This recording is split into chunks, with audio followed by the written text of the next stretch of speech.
Hello दोस्तों। आज हम लोग मिलकर यूपी टेट के प्रीवियस ईयर पेपर सॉल्व करते हैं जो कि 2017 का है। और प्रीवियस ईयर पेपर हमारे लिए बहुत इम्पॉर्टेंट है यूपी टेट क्वालिफाई करने के लिए। तो आइए हम सब मिलके क्वेश्चन को सॉल्व करते हैं।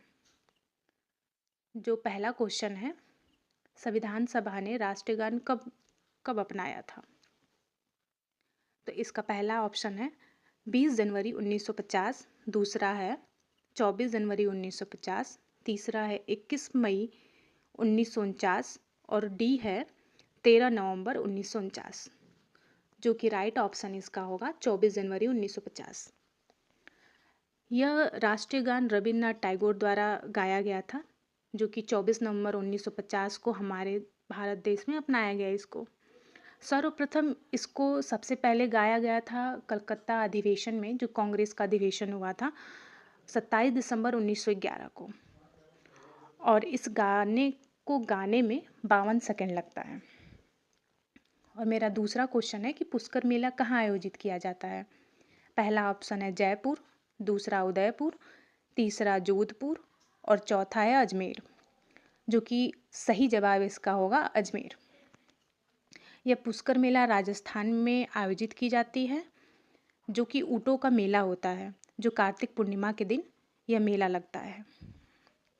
तीसरा है निम्नलिखित पराबैंगनी किरणों में से कौन सा अधिक हानिकारक है? जिसका पहला ऑप्शन है UVA, UVB और UVC और लास्ट है उपरोक्त में से कोई नहीं, जिसका राइट आंसर है UVC। UVC सबसे अधिक हानिकारक होता है, जो सूर्य के पराबैंगनी किरणों से हमारे धरती पे आता है, जो कि हमें बहुत हानिकारक, हमारे स्वास्थ्य से रिलेटेड ये अच्छी चीज़ें नहीं होती है यूवी रे पराबैंगनी। और मेरा चौथा क्वेश्चन है कि निम्नलिखित में से कौन सा जैव मंडल का अजैविक घटक नहीं है? पहला प्रोटीन, दूसरा मृदा, तीसरा कवक और चौथा फास्फोरस, जिसका राइट आंसर है सी, कवक। कवक जैव मंडल का अजैविक घटक नहीं है और यह उत्पाद तथा उपभोक्ताओं के मृत्यु के पश्चात उनके शरीर में अपघटन करता है। जब हमारे शरीर में जान नहीं होती है, उसके बाद हमारे शरीर को गलाने में कवक ही काम देता है। और मृदा, जल, हवा, फास्फोरस जो था, जो अजैविक घटक है। पांचवा हमारा क्वेश्चन है कि गिर सेर परियोजना अवस्थित है, कहाँ पे अवस्थित है? गुजरात में, महाराष्ट्र में, उत्तर प्रदेश में या मध्य प्रदेश में? जिसका राइट आंसर है गुजरात में। एशियाई सिंगों का घर इसको कहा जाता है गुजरात में, गिर अभयारण्य को, जो 1973 में लागू किया गया था, घोषित किया गया था इसको। यह गुजरात के जूनागढ़ जिले में स्थित है और यह एकमात्र स्थान है जहां एशियाई शेर पाए जाते हैं। और मेरा छठवां क्वेश्चन है कि WWF से आशाएं हैं क्या? पहला ऑप्शन वर्ल्ड वाइड फंड, दूसरा है वर्ल्ड वार फंड, तीसरा है वर्ल्ड वाइल्ड लाइफ फंड और चौथा है वर्ल्ड वांच फंड, जिसका राइट ऑप्शन होगा सी, वर्ल्ड लाइफ फंड जिसको बोलते हैं, जो सन 1962 में IUCN के सहायक संगठन के रूप में स्थापित हुआ था। इसका मुख्यालय स्विट्जरलैंड में है, जिसका प्रतीक चिन्ह है जाइन पांडा। और इसका सातवां क्वेश्चन है, गंगा नदी निकलती है, कहाँ से निकलती है? पहला अरावली श्रेणी से, दूसरा लद्दाख ग्लेशियर से, तीसरा गंगोत्री ग्लेशियर से और चौथा मिल्पा ग्लेशियर से, जिसका राइट आंसर होगा सी, गंगोत्री ग्लेशियर से। गंगा नदी उत्तराखंड के उत्तरकाशी जिले में गंगोत्री ग्लेशियर से निकलती है। यह 3900 किलोमीटर की ऊंचाई पर गोमुख के निकट से निकलती है। गंगा भारत की सबसे लंबी नदी है, जो कि 2525 मीटर तक है। और मेरा आठवां क्वेश्चन है कि भारत में प्रदूषण के मापक से संबंधित मुख्य एजेंसी कौन है? पहला ग्रीन ट्रिब्यूनल, बी है केंद्रीय प्रदूषण नियंत्रण बोर्ड, और तीसरा है केंद्रीय जल आयोजक, और चौथा है स्वर ऑफ इंडिया, जिसका राइट आंसर होगा बी, केंद्रीय प्रदूषण नियंत्रण बोर्ड। जो भारत केंद्रीय प्रदूषण नियंत्रण बोर्ड CPCB जिसे बोलते हैं, मुख्य रूप से प्रदूषण के मापक से संबंधित है। यह वर्ल्ड जल, वायु, ध्वनि प्रदूषण से संबंधित है। समस्त सेवाओं की रोकथाम और नियंत्रण के लिए सलाह देता है। CPCB जो नियंत्रण है, जो भारत में केंद्र प्रदूषण है, ये सभी जलवायु के लिए संरक्षण या सेवा रोकथाम के लिए ये काम करता है। मेरा 9th क्वेश्चन है, कोटोपैक्सी एक जागृत ज्वालामुखी है जो अवस्थित है।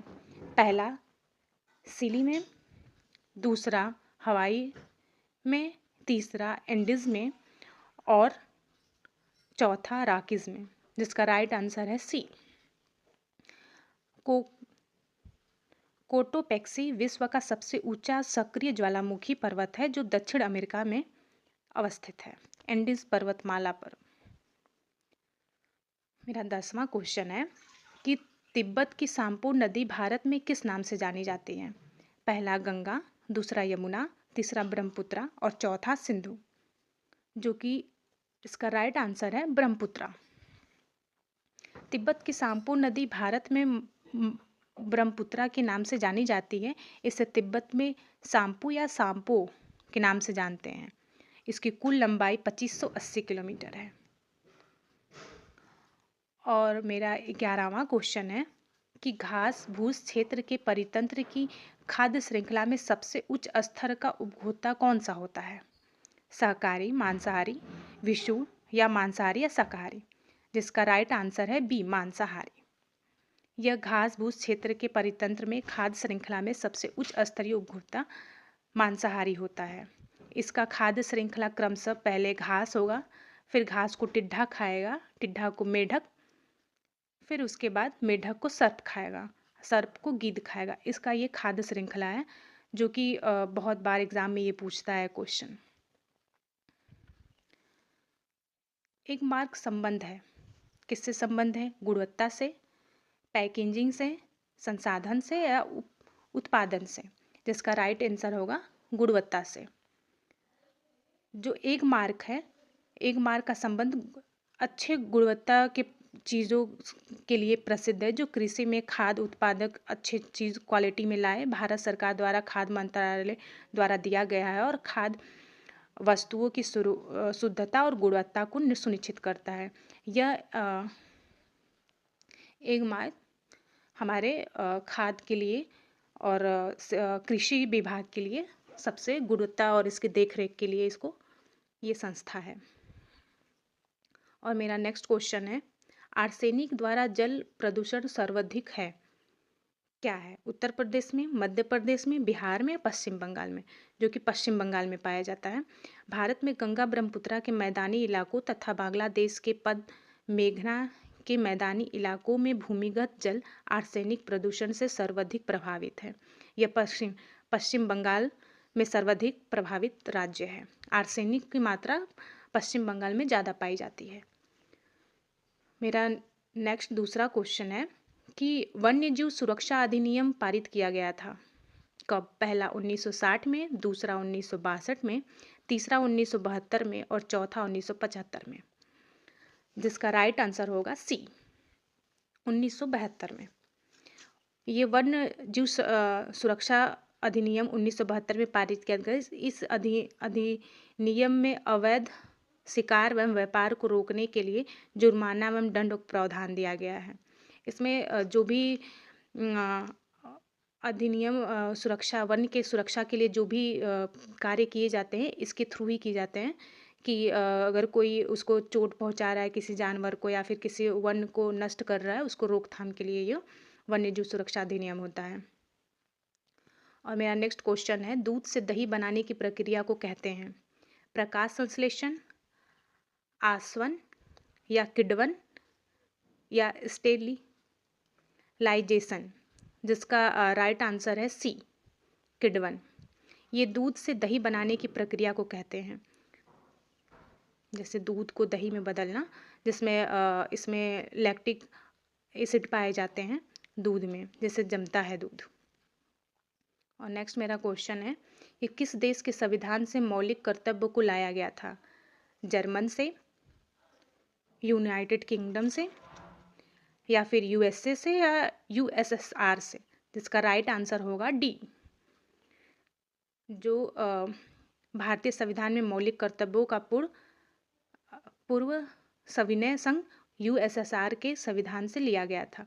इस संविधान के भाग 4 क में अनुच्छेद 51 क के तहत रखा गया है। मौलिक कर्तव्य की संख्या 11 है।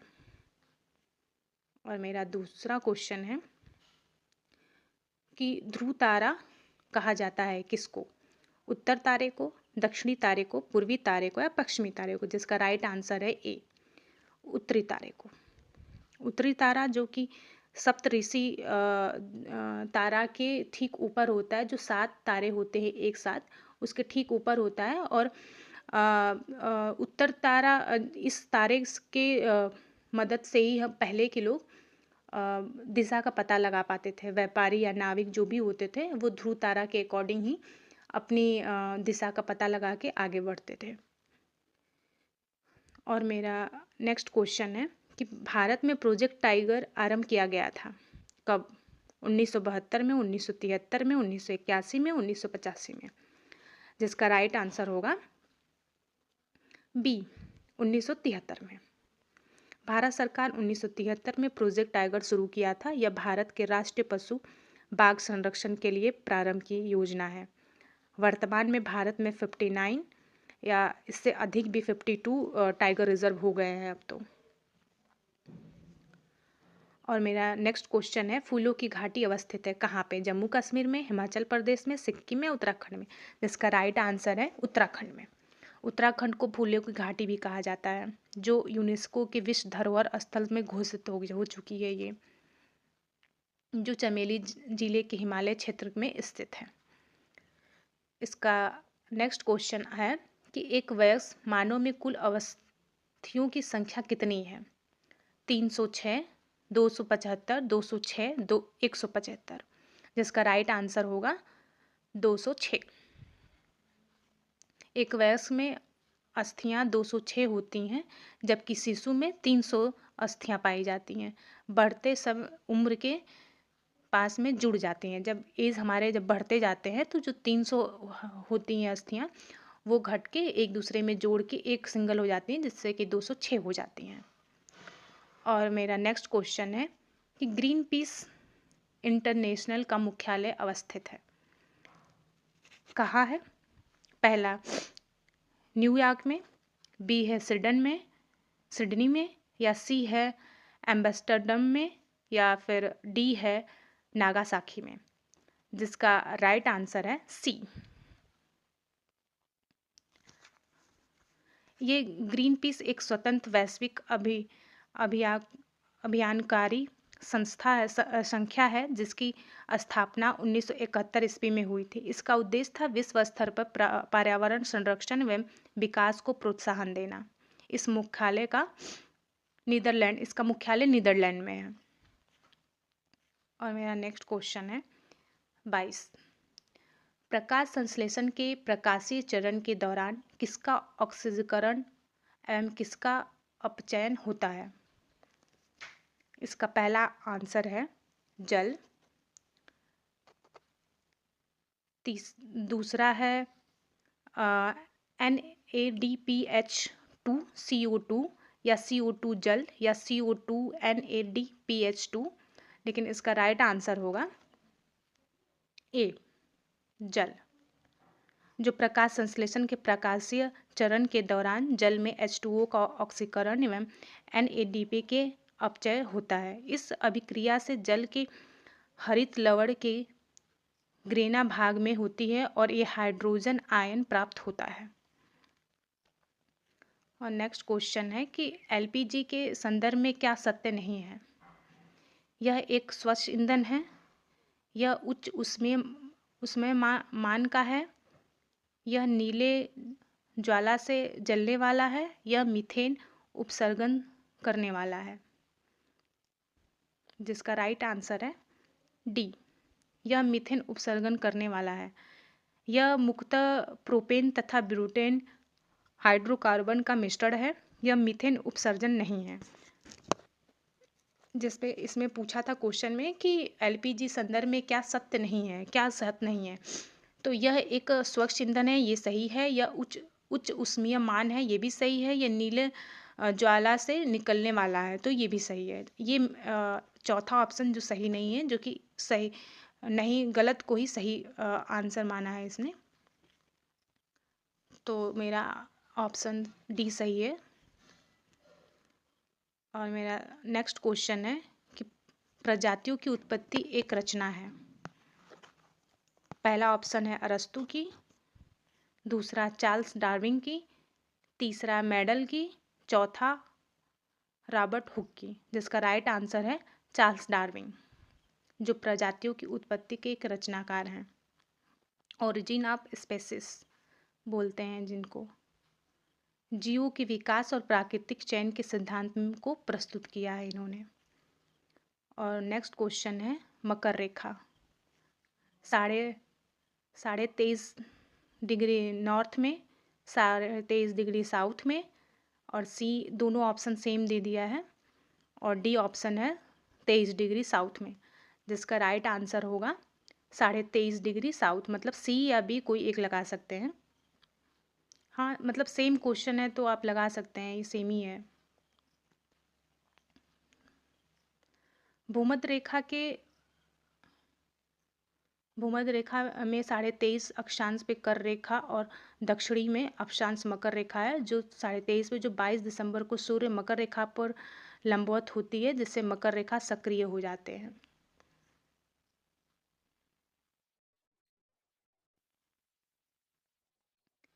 और मेरा नेक्स्ट क्वेश्चन है कि अंतर्राष्ट्रीय न्यायालय का मुख्यालय अवस्थित है। पहला जनेवा में, दूसरा हैग में, तीसरा न्यूयॉर्क में, और चौथा पेरिस में, जिसका राइट आंसर है बी, हैग में।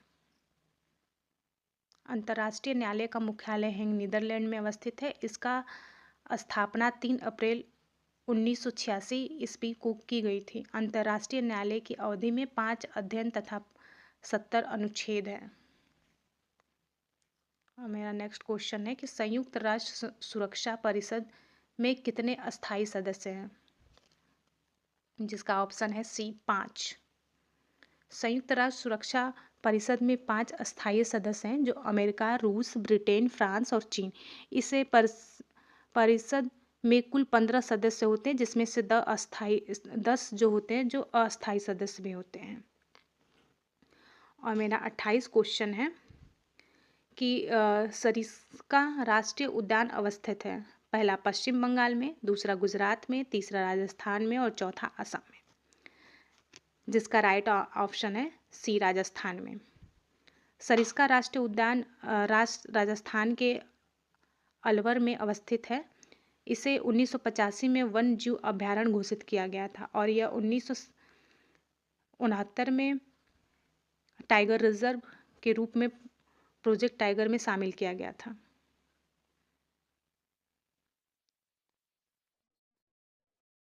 पारिस्थितिक तंत्र में ऊर्जा का मुख्य स्रोत,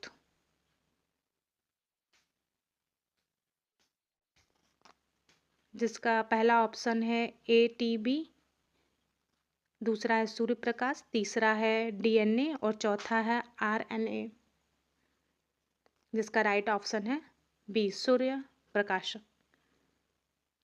पारिस्थितिक तंत्र यंत्र में ऊर्जा का मुख्य स्रोत सूर्य का प्रकाश होता है। सूर्य प्रकाश की पारिस्थितिक तंत्र की ऊर्जा एकमात्र स्रोत है, और यह पृथ्वी पर जीव की संचारित करता है। इसे सौर ऊर्जा कहते हैं। और मेरा लास्ट क्वेश्चन है कि वायुमंडल का प्रमुख स्तर जो पृथ्वी तल के नज़दीक है, उसको क्या बोलते हैं? सौरमंडल, जिसका राइट क्षोभ मंडल वायुमंडल का प्रमुख स्तर है जो पृथ्वी तल के नज़दीक है। यह मंडल जैविक परिस्थिति तंत्र के सर्वाधिक महत्वपूर्ण है। इस मंडल में तापमान उच्च के साथ 6 से 5 डिग्री सेल्सियस प्रति किलोमीटर की दर से घटता रहता है। और मेरा ये 30 सवाल पूरा हम लोग प्रीवियस ईयर पेपर सॉल्व किए, जो कि हमारे यूपी टेट क्वालिफाई करने के लिए बहुत इम्पॉर्टेंट है। अगर आपको मेरा ये वीडियो अच्छा लगा तो लाइक सब्सक्राइब ज़रूर करिएगा और कमेंट करके बताइएगा कि कैसा मेरा वीडियो है। धन्यवाद।